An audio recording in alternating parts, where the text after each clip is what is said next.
The orange glow of the dying sunset hit the custom-built stone fireplace, casting long, jagged shadows across the patio. It was a beautiful evening. The kind people in our neighborhood worked their entire lives to afford. I sat on a chair made of imported Italian leather, looking out at the manicured lawn I paid $500 a month to maintain. Every blade of grass was perfect, yet my chest felt like it was full of cold ash. My wife, Evelyn, stood near the edge of the turquoise pool, her shimmering silk robe fluttering in the light breeze. She swirled a deep red wine in her crystal glass, her eyes fixed on me with a look of pure, frozen contempt. To her, this wasn't a home, it was a kingdom, and I was just the servant who provided the gold.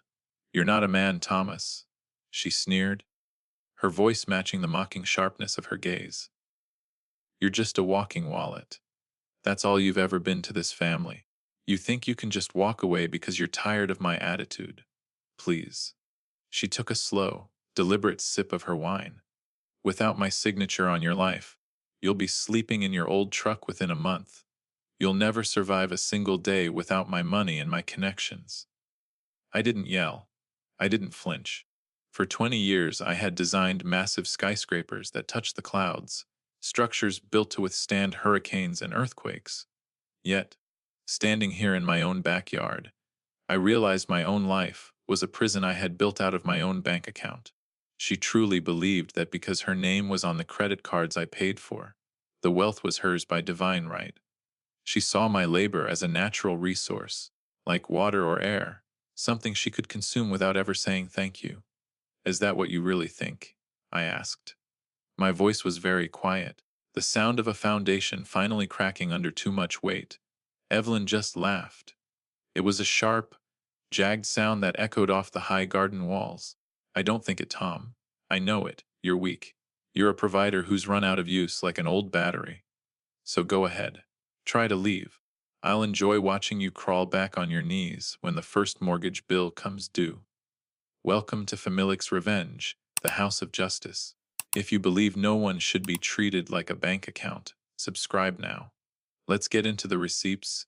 Today's story is fictional and created using AI tools for entertainment. Viewer discretion is advised. I watched her walk away with a predatory kind of arrogance, her expensive heels clicking rhythmically on the polished stone. She didn't see a human being. She only saw the walking wallet she had just finished mocking. She thought she was the architect of my destruction. She had no idea I was already designing her replacement life today. I spent 2 decades pouring my soul into concrete and steel. As an architect, I understood the absolute importance of a foundation. I knew that if the base of a building was even slightly off, the whole structure would eventually come crashing down. I had applied that same logic to my marriage, but I had misread the blueprints. I thought that by working 80-hour weeks and providing a life of luxury, I was building a solid home for Evelyn. I worked long hours on site, breathing in dust and calculating wind loads. I did it all because I believed in the dream of a happy family. I was wrong. I wasn't building a home. I was financing a stage for her performance. Every room in our house was a monument to her greed. To her, I wasn't the man who designed the city skyline. I was just the man who paid for the silk drapes. I was the invisible provider, the one who paid for the party, but wasn't allowed to join the conversation. "Thomas, stop touching your tie. You look nervous, and it's embarrassing," Evelyn said a few hours later. She didn't even look at me as she checked her reflection in the gilded foyer mirror. We were heading to the Oakwood Country Club for the annual summer gala. It was her favorite night of the year, mostly because it gave her a chance to parade the success I had earned in front of people she barely liked. She cared more about the gold leaf label on the invitation than the man sitting right next to her. The drive to the club was a heavy, suffocating silence. I watched the suburban streets roll by, feeling like a total stranger in my own life. When we arrived, the club was a sea of white linen, expensive perfume, and unearned confidence. "Smile, Thomas," she whispered sharply as the valet opened the door. "Mr. Harrison is watching from the stairs. We need him to see us as a power couple. And please don't mention your boring blueprints tonight." People want to talk about luxury travel and offshore investments, not the thickness of steel beams or the depth of a foundation. Try to be interesting for once. I'm here, aren't I? I replied, my voice as flat as a sheet of glass. Just try not to talk too much about your boring blueprints. She snapped again, her patience vanishing. People want to talk about travel and investments. Try to be interesting. Inside, the ballroom was a hive of social climbing and status anxiety. Evelyn moved through the crowd like a shark, shifting her personality to match whoever she was talking to. I stood by her side, a silent accessory to her massive ambition. I felt the weight of the walking wallet label every time she introduced me. I wasn't a partner, I was a prop. Oh, Mr. Harrison! Evelyn chirped, grabbing the arm of a wealthy developer. You must see the new sketches Thomas is working on. Well, actually, don't. He gets so technical it's almost painful. He's really just the builder who puts my aesthetic ideas into practice, you know. He handles the math, but I handle the soul of the house. I felt a sharp, burning sting in my chest. I'm the lead architect, Evelyn. I corrected her, my voice gentle but firm. She laughed, that same jagged, mocking sound that made my skin crawl. He's so literal, isn't he? Anyway, Bill, did you hear about the charity gala in Aspen? We are thinking of buying a place there, aren't we, Tom? Something with a view and a better class of neighbors. She completely erased 20 years of my hard work in a single sentence. To the room, she was the visionary, and I was just the help. I was the invisible man who paid for the party. About an hour later, I retreated to the bar. My old friend Marcus found me there. Marcus was a former military man who now ran a high-end private security firm. He was the only person in this room who didn't care about status symbols or the brand of a man's shoes. Hey, Tom, Marcus said, leaning against the mahogany bar. You look like you're waiting for a root canal. This place is full of fakes, and you're the only real soul in the building. Just another night at the club, Marcus.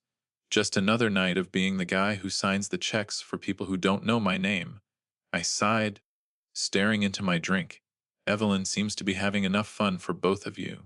Marcus noted, nodding toward the dance floor. She was laughing loudly with a group of younger men who had clearly never worked a day in their lives. She seems different lately, Tom. More distracted, or maybe just more cold than usual. You okay? Evelyn came back a few minutes later, breathless and glowing with a predatory kind of energy that I didn't recognize. Thomas, give me your credit card. There's a silent auction for a luxury trip to Tuscany, and I simply must have it. It would look amazing on my social media. I handed it over without a single word. She set her designer clutch bag down on the small table next to Marcus and me, while she fumbled with her primary phone. I'll be right back. Don't go anywhere, she said, scurrying toward the auction tables like a child in a candy store. She left her bag behind. A moment later, a muffled, persistent buzzing came from inside the expensive leather. Marcus looked at the bag, then at me, his brow furrowed. That's not her main phone, is it? Marcus asked, his voice dropping an octave. I looked down. Her primary phone was in her hand as she walked away. A small, cheap burner phone was vibrating inside the bag. Marcus shifted the leather slightly. A notification was visible on the small screen through the opening of the zipper. Meeting at the usual spot. Can't wait to see you tonight. Marcus read quietly. The world seemed to tilt on its axis. The walking wallet. Insult from earlier suddenly made perfect. Sickening sense. I wasn't just being used for my money, I was being played for a fool. I looked at Marcus, and for the first time in years, the architect in me saw the true crack in the foundation. Don't react, Marcus whispered, his hand on my shoulder. Just watch. I watched. The house felt colder when we got back from the country club, despite the humid summer air outside. Evelyn was still buzzing from the attention she had received, her expensive heels clicking against the marble floor of the foyer like a countdown clock. She didn't notice my silence. She never did. To her, I was just a part of the furniture, a reliable fixture that provided the luxury she felt was her birthright. She went straight to the kitchen to pour herself another glass of expensive white wine, humming a tune from the gala. I stood in the doorway, watching her. I saw the cheap burner phone hidden in the small of her back, tucked into her waistband. It was an ugly, plastic thing that represented the death of 20 years of trust. That was a wonderful night, wasn't it? She asked, not even looking at me. The Harrisons were very impressed. We should really think about that Aspen property. Thomas, it's about time we leveled up our social circle and left these suburban bores behind. I'm going to bed, Evelyn, I said, my voice sounding like it belonged to a ghost. I have a long day at the office tomorrow before the Singapore flight. You always have a long day. She sighed, waving her glass dismissively. Just make sure you keep the projects coming. Those blueprints pay for the wine after all. Don't let the foundation crack now. Tom, we have a lifestyle to maintain. I walked upstairs, but I didn't go to sleep. I sat in the darkness of my home office, listening to the house breathe. I heard her go into the guest room, the room she had been using lately under the excuse of her insomnia. I heard the low, melodic murmur of her voice, likely whispering to whoever was on the other end of that burner phone. My heart was pounding against my ribs like a trapped bird, but my mind was becoming icy clear. I needed to see just how deep this betrayal went. I needed to find the structural flaws in our life. The next morning, I waited for her to leave for her daily pilates class. She always left at 9 sharp, her SUV pulling out of the driveway with a self-assured roar. As soon as the gates closed, I went to work. I didn't start with her computer or her primary phone. I knew Evelyn. She was careful, but she was also incredibly arrogant. She believed she was the only one in the house with an ounce of wit. She believed I was too simple to ever suspect her. I went to the library. It was a room filled with leather-bound books she never read, but insisted on buying because they looked sophisticated on social media. I began looking through the shelves, pulling volumes and checking the dust patterns. After an hour, I saw it. A thick, leather-bound volume titled Architectural Digest, The Golden Age of Design. It was a book I had given her for our 10th anniversary. When I pulled it from the shelf, it felt heavier than it should. I opened the cover and realized it wasn't a book at all. It was a hollowed-out box. Inside was a black notebook, a secret ledger. I sat at my desk and opened it. A faint, stale smell of old paper and bitter ink drifted up from the pages. The smell of a secret kept too long. My hands were steady now. The first page was a list of dates and massive amounts of money. Every month, for the last 3 years, large sums had been moved from our joint investment account into an entity called Design Ventures. I knew our finances better than anyone, and I had never heard of this company. I kept flipping. It wasn't just numbers. There were notes, names. One name appeared over and over, written in her elegant, looping script: Julian. Julian wasn't a business partner. He was the man she was building a new life with using my sweat and blood. The ledger was a roadmap of a total robbery. She had been funneling my earnings to pay for his apartment, his car, and even his designer clothes. She was literally building a man from scratch, using the money I earned from designing skyscrapers. Every brick I had laid in my career was being stolen to build a house for a stranger. I felt a wave of nausea, followed by a burning, focused heat in my chest. This wasn't just an affair. This was financial execution. She was draining me dry so that when she finally left, I would be the one sleeping in my truck. She was making her threat a reality. I spent the afternoon making copies. I used my high-resolution scanner to capture every page of that notebook. I sent the files to Marcus and a secure cloud drive. I was an architect. I knew that you couldn't tear down a building without a plan. You had to remove the supports one by one. The secret ledger was more than just a list of numbers. It was a diary of my own obsolescence. I found entries for dinners I never attended and trips I never took. June 14th weekend in Napa, 4,200 paid from eDesign. I remembered June 14th. I was in Chicago, working through the night to fix a structural issue on a new residential tower. I was exhausted, fueled by black coffee, and the thought that I was providing a secure future for my wife. While I was calculating wind loads, she was calculating how to spend my life on someone else. I called Marcus. My voice was a low, dangerous growl. I found it, Marcus. The Architectural Digest book. It was a ledger of every cent she stole. How bad is it? Marcus asked, his voice steady. It's worse than I imagined. She's moved over $300,000 in 3 years. She's even paying for his health insurance. Marcus. I'm paying for the guy she's replacing me with to stay healthy.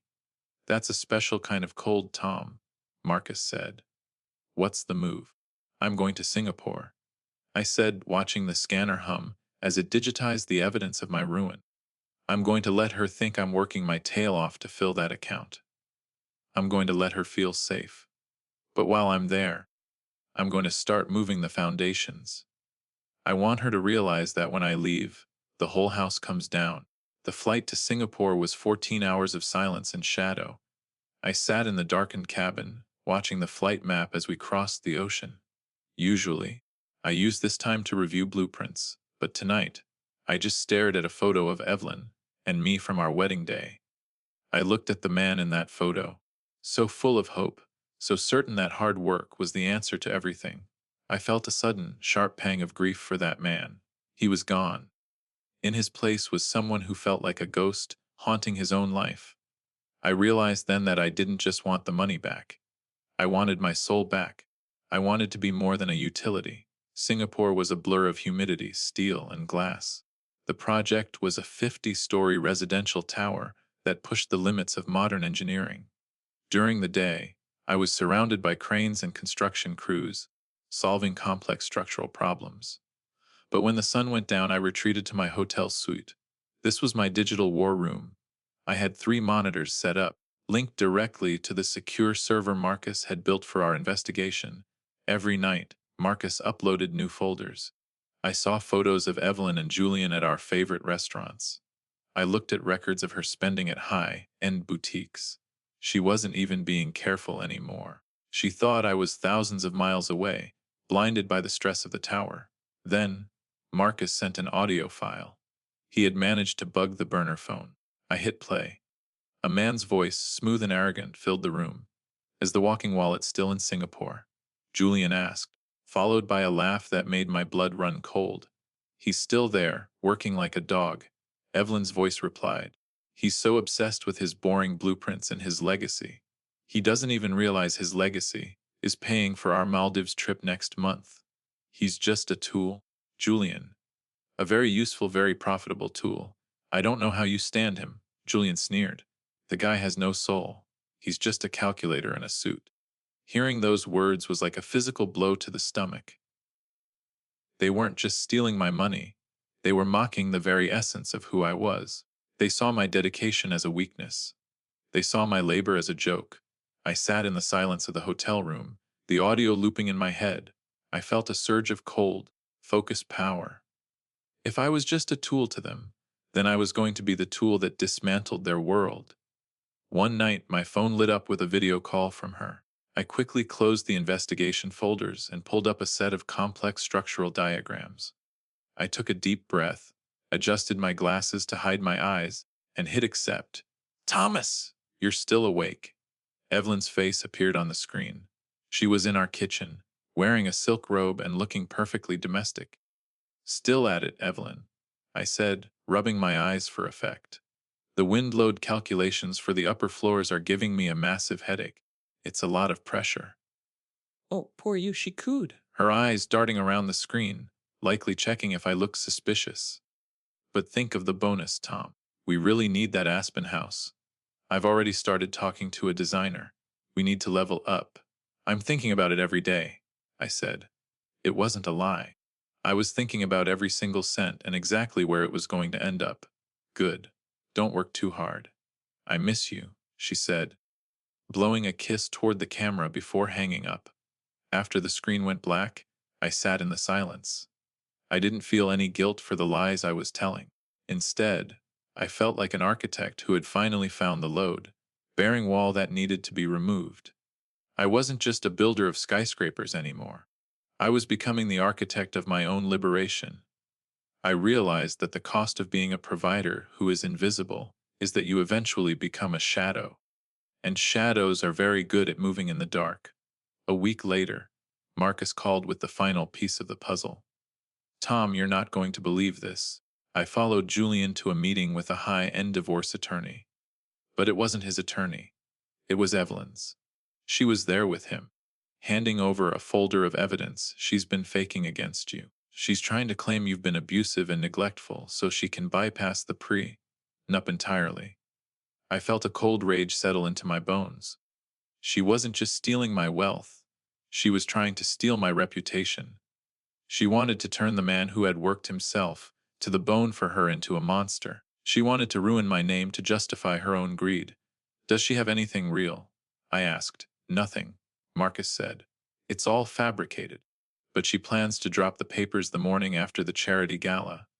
Then she's in for a surprise. I said, my voice as hard as granite. I'm coming home early. And I'm bringing the receipts.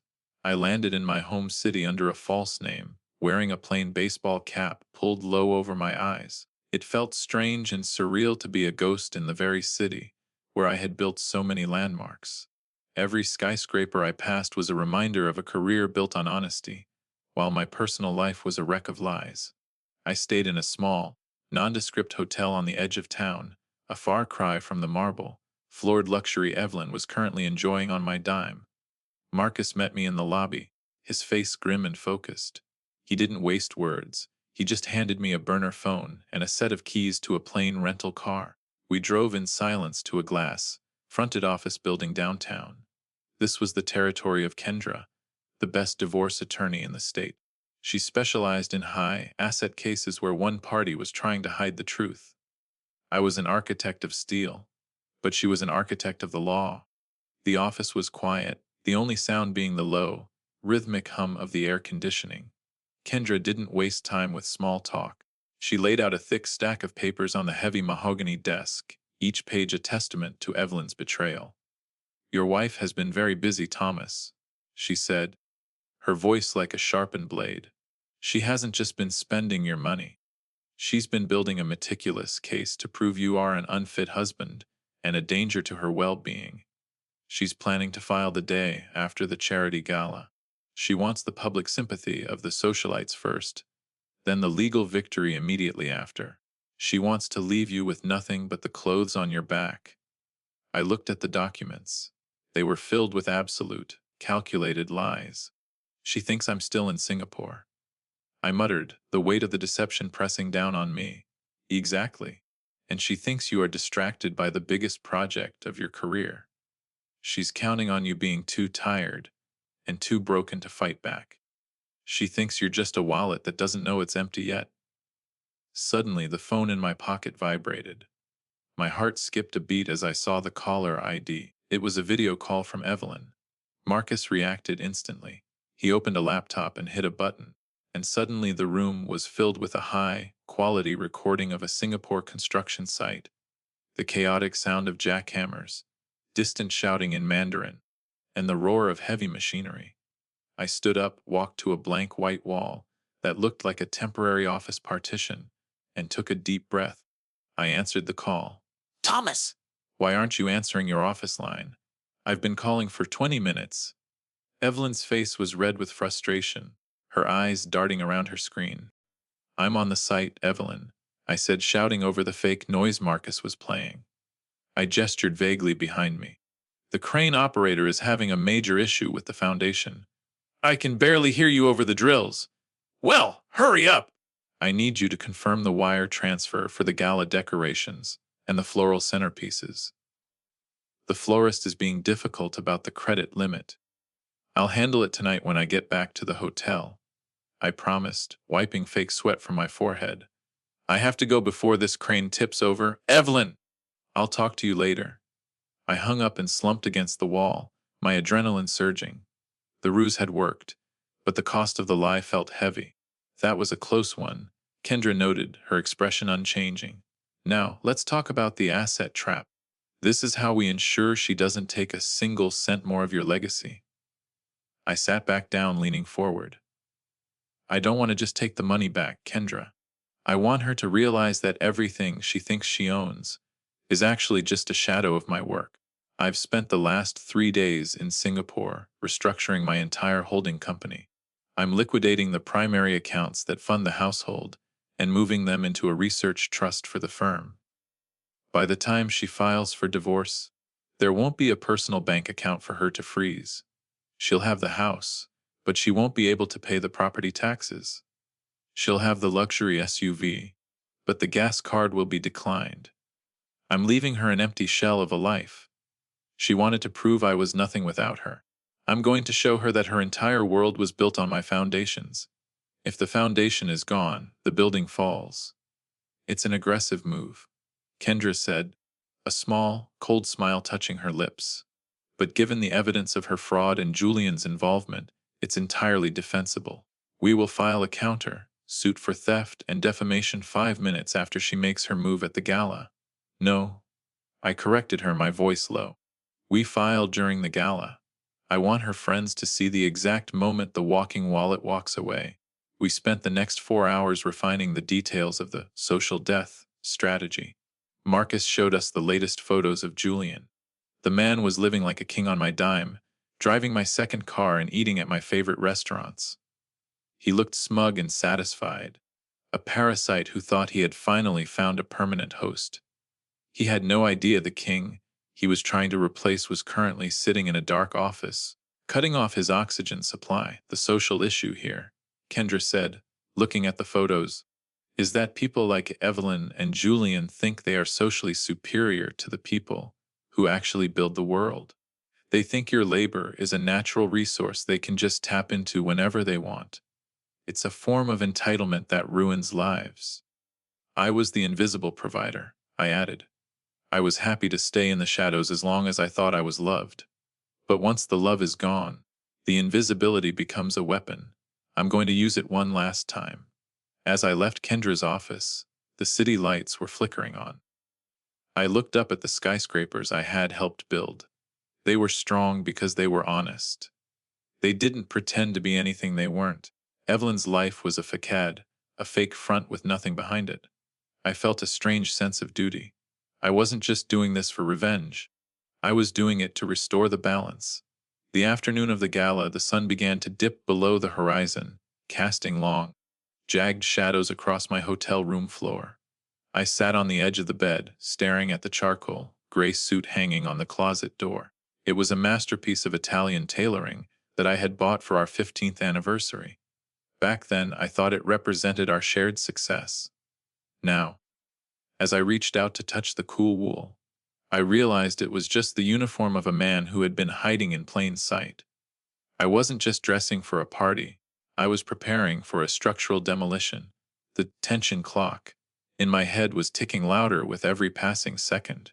Marcus knocked twice before entering. He was already dressed in a tuxedo, looking sharp and dangerous.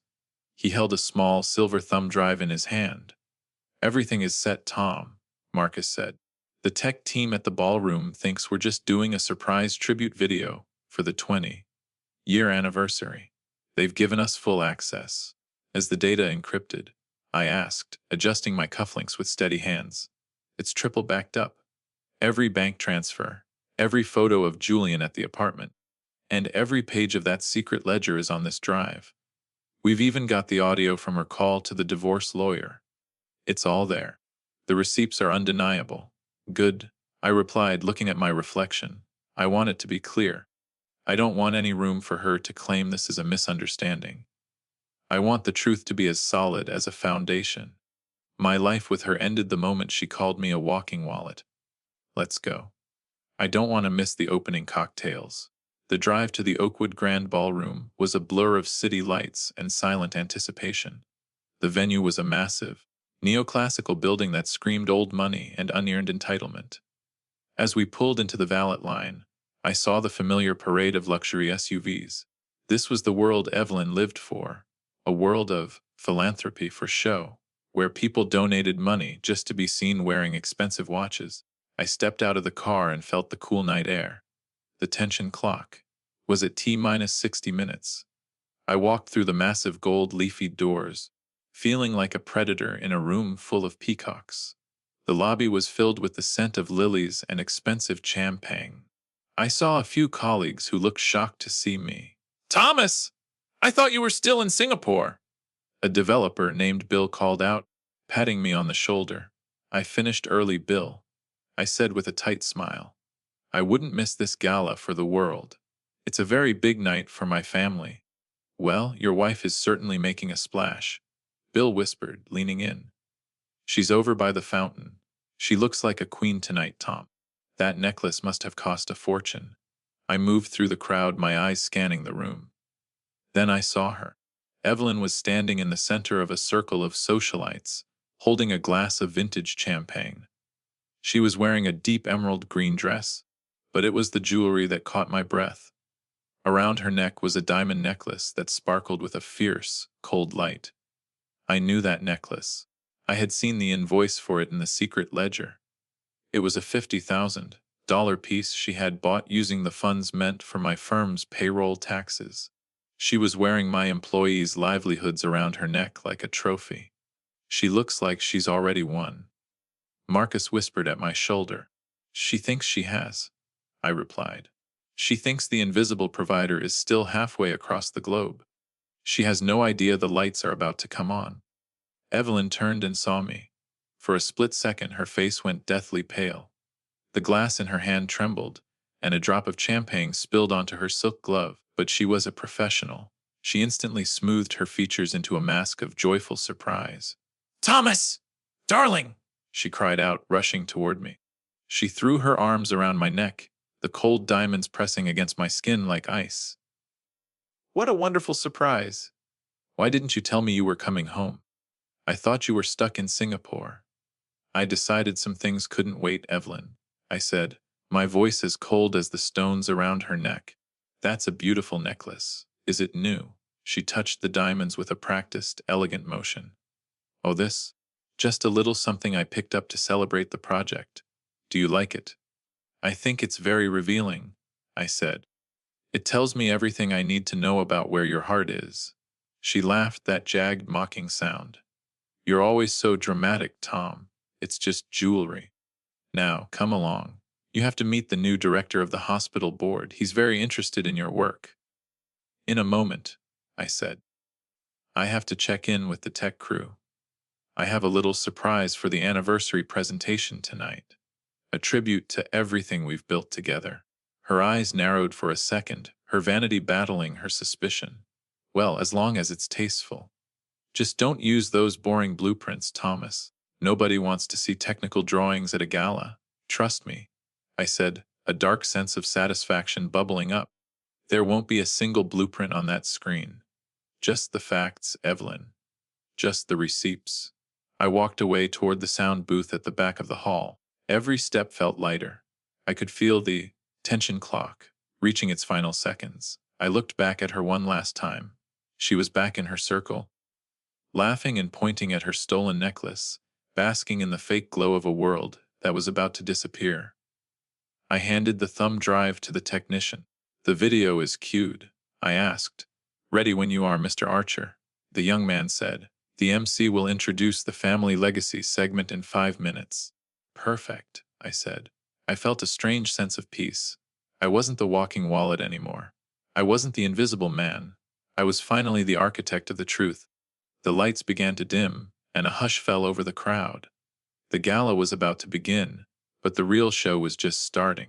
The master of ceremonies stepped up to the mahogany microphone, his voice booming through the high-end sound system and echoing off the gilded ceiling. Ladies and gentlemen, before we move to our main auction for the children's wing, we have a very special presentation to celebrate 20 years of partnership and building a legacy in our community. Please turn your attention to the screens for a surprise tribute to Thomas and Evelyn Archer. The ballroom lights dimmed to a soft, expectant glow that made the diamonds around Evelyn's neck sparkle like frozen fire. I saw her standing near the front row, her chin tilted up with a look of smug, untouchable satisfaction. She adjusted her emerald dress and leaned closer to Dr. Eris, the director of the hospital board. She whispered something into his ear that made him chuckle, likely another sharp joke about her boring husband. She truly believed she was about to be the star of a romantic fairy tale. She thought this video would be the final piece of her social armor before she discarded me like a piece of broken equipment. The massive screens flickered to life. The first image was our wedding photo from 2 decades ago. We looked young, happy, and full of a future I thought we were building together with every brick and beam. A soft, melodic piano track played in the background, pulling at the heartstrings of the wealthy crowd.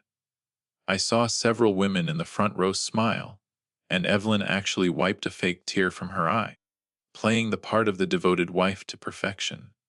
Then, the music stopped abruptly with a harsh, digital scratch that made the audience jump.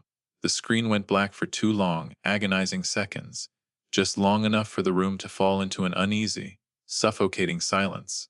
A new image appeared. It wasn't a photo of a happy couple. It was a high-resolution, crystal-clear scan of the first page of the secret ledger I had found in the hollowed-out book.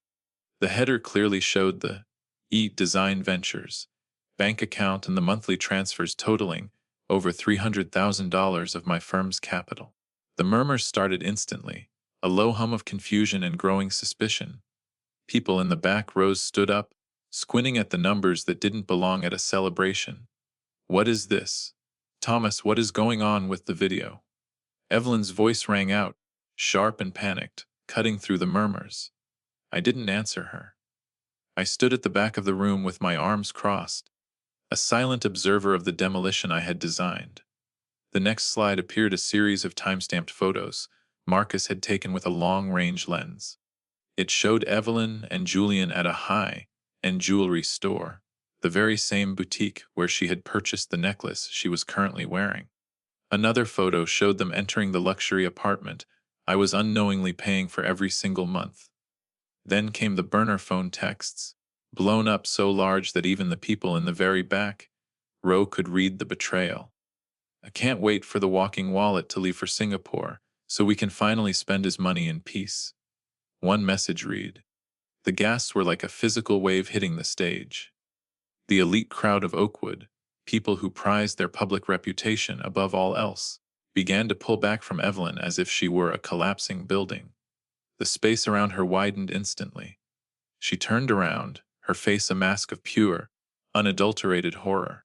The emerald green of her dress now seemed to mock the pale, sickly color of her skin. "Turn it off! Someone turn this off right now! This is a sick joke," she screamed, her voice cracking with a desperation I had never heard before. She lunged toward the tech booth, but Marcus was already standing there, a silent, immovable wall of muscle blocking her path. I walked down the center aisle, the crowd parting for me like I was a ghost. Every eye in the room was on me, but I only had eyes for the woman who had tried to erase me. I climbed the 3 steps onto the stage and took the microphone from the stunned MC. The screen behind me shifted to a side-by-side comparison. My architectural firm's massive payroll tax deficit and the $50,000 invoice for her diamond necklace. The math was simple. The theft was absolute. "Evelyn," I said, my voice calm and steady. It carried to every corner of the silent ballroom like a final judgment. "You told me that I wouldn't survive a month without your signature on my life. You told me that I was nothing more than a walking wallet to be used and discarded. You spent 20 years treating my labor like a resource to be mined rather than a life to be shared." She reached the edge of the stage, her hands shaking so violently she had to grip the velvet railing. "Thomas, please stop this. This is a private mistake. We can talk about this at home. Think about our reputation in this city." Suddenly, Dr. Aris stepped forward from the crowd, his face a mask of cold fury. "Evelyn, tell me those aren't the hospital's donation funds you were bragging about earlier," he said, his voice dripping with disgust.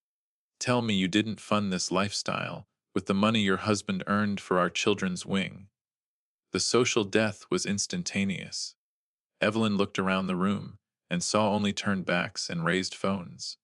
Her world had ended in the span of 5 minutes. "Our reputation died the moment you started stealing from the people who work for me to fund a life for a parasite named Julian," I replied, ignoring her pleas. "I spent my entire career building things that were meant to last for centuries. I thought I was building a marriage on a rock-solid foundation. But you were just building a trap. You were so busy calculating how to take my money that you forgot I was the one who knew exactly how to find the cracks in the structure." I reached into my suit pocket and pulled out a single, crisp $20 bill. I held it out toward her, the paper catching the light of the projector. The silence in the room was so thick you could hear the hum of the cooling fans. You said, "I'd be the one crawling back to you for survival money." Evelyn, I said, my voice dropping to a cold, hard whisper that the microphone still caught and amplified. "But I'm the one walking away today. And since you're so worried about surviving without my signature, here is your first week's allowance. Don't spend it all in one boutique." I let the bill flutter from my fingers. It drifted slowly through the air and landed at her designer heels, resting on the expensive polished stone she had once bragged about owning. The irony was a physical weight that seemed to crush her. She looked down at the $20, then up at the hundreds of people who were recording her ultimate downfall. The receipts were public. The mask was gone. The walking wallet had officially closed. "Thomas, wait! You can't do this to me!" she cried, but there was no power left in her voice. She sounded small and hollow. I turned to the crowd, giving a polite, professional nod. "I apologize for the interruption to your gala," I said. "But as an architect, I've learned that you can't renovate a structure that's rotted to the core. Sometimes, the only honest thing to do is to tear it down and start over on clean ground. Enjoy your evening, everyone." I walked off the stage, my head held higher than it had been in a decade. I didn't look back at the screen or the woman who was now sobbing at the foot of the podium. I felt the invisible provider label peel away from my skin like old dead wood, replaced by the strength of a man who had finally reclaimed his own name. I found Marcus at the exit, and he handed me my coat with a nod of deep respect. "How does it feel, Tom?" Marcus asked as we walked out into the cool, silent night air. "It feels like the wind just changed direction," I said. "For 20 years, I was holding up a building that didn't want to stand. My arms are tired, Marcus. I'm ready to just let it lay where it fell and walk away." The drive away from the Oakwood Grand Ballroom was the quietest and most peaceful 30 minutes of my life. I rolled down the window, letting the cold air of the autumn night hit my face and wash away the scent of expensive perfume and lies. Marcus drove the rental car with a steady hand, his eyes fixed on the road ahead. Neither of us spoke. We didn't need to. The silence wasn't a burden, it was a sanctuary. For 20 years, I had been holding my breath, waiting for a storm that I didn't realize I was already living in. Now, the storm had passed, and all that was left was the clear, empty space where a long-term lie used to live. The legal battle that followed was brief but absolutely brutal. Kendra was a force of nature in that courtroom, her voice steady and her evidence undeniable. I remember sitting at the defense table, watching the afternoon sunlight play across the wooden benches of the gallery. Evelyn arrived with a new lawyer every week, her eyes red and her face set in a desperate mask of victimhood. She wore a simple black dress, trying to look like a grieving widow instead of a caught thief. She tried to tell the judge that I was a cold, controlling monster who had planned this public humiliation just to break her spirit. She claimed I had hidden millions from her, and that the presentation at the gala was a form of intentional emotional abuse. She wanted the judge to throw out our nup and grant her millions in rehabilitative alimony so she could maintain the standard of living I had provided. "Your Honor," her lawyer argued, "Archer used his position as the sole provider to humiliate my client and leave her destitute in front of her entire social circle. This was a calculated strike against a vulnerable woman who gave him 20 years of her life." Kendra didn't even flinch. She just stood up and laid the secret ledger on the judge's desk with a soft, final thud that echoed in the quiet room. "The only person who was destitute in this marriage was my client's spirit," she said calmly. "We have the bank records of E-Design Ventures. We have the photos of Julian using Mr. Archer's credit cards for personal luxury, while Mr. Archer was working 80-hour weeks overseas. We have the receipts for every cent stolen from the firm's payroll accounts to fund an affair. This wasn't a strike. It was a disclosure of the truth. My client didn't humiliate her. Her own actions did." The judge spent 20 minutes reading through the documents in total silence. It was the silence of a foundation finally cracking under the weight of reality. He looked at Evelyn over his glasses, and for the first time, I saw her look truly small. She wasn't the queen of the country club anymore. She was just a defendant with no defense. The judge ruled in my favor on every single point. He called her actions a textbook case of financial fraud and systemic manipulation. He upheld the prenup to the very last letter. He even ordered her to pay back the $300,000 she had funneled to Julian, along with every cent of my legal fees. Evelyn didn't just lose the money, she suffered a complete and total social death. In a town like ours, where reputation is the only currency that matters, she became a ghost overnight. I heard from Marcus that she tried to show up at her favorite designer boutique a week after the ruling.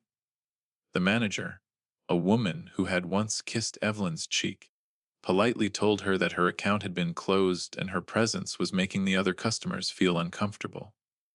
Her friends, at the country club, the people who had laughed at her jokes and accepted her invitations for decades, vanished like mist in the sun. No one wanted to be associated with a woman who had been exposed as a common thief in front of the city's elite. She had built her entire identity on being the queen of a circle that only loved her because of my bank account. Without the lifestyle, she was invisible. I didn't stay in the big house to watch her pack her bags. Marcus told me she left with 3 suitcases and a look of pure, impotent rage. I didn't keep the house at all. I sold the property, the furniture, and every single reminder of the last 20 years. I didn't want the marble foyers or the custom-made drapes that I had been told were essential to our happiness.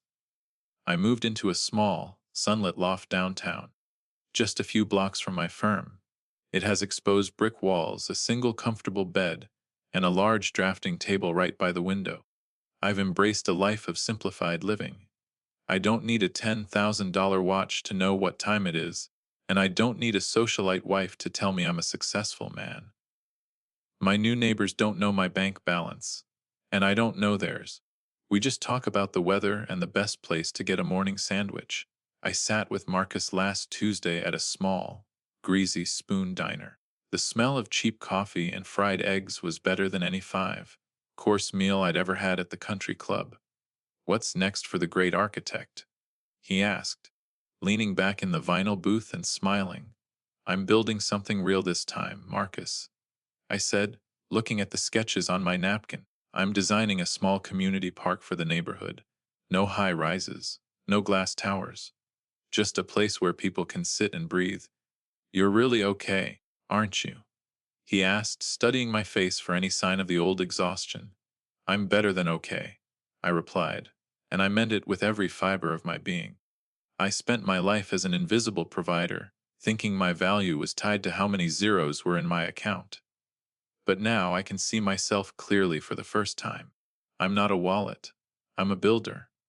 I looked out the diner window at the people walking by, living their lives without the weight of a facade. I realized that the best thing I ever designed wasn't a skyscraper in Singapore. It was the exit from my own prison. Evelyn thought she could break me by taking my money, but she only succeeded in setting me free. I am a billionaire in peace, because I finally own the one thing money could never buy: my own life.